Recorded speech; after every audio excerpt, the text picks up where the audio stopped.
बिस्मिल्लाहिर्रहमानिर्रहीम। अस्सलाम वालेकुम वरहमतुल्लाहि वबरकातुहू।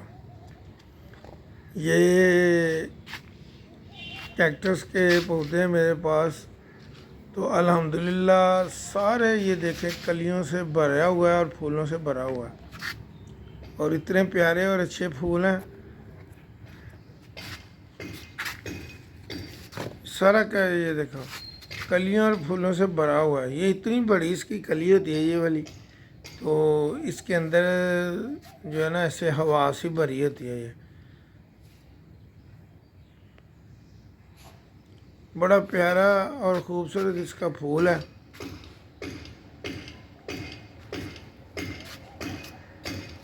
ये धूप में भी चल जाता है और इंडोर भी चल जाता है। इंडोर में ज़रा ये फूल में कम देता है, फूल बल्कि देता ही नहीं है।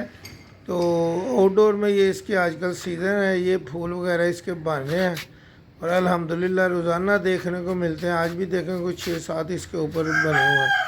ये सारी छोटी छोटी इसके ऊपर ये सारी कलियाँ निकल आई।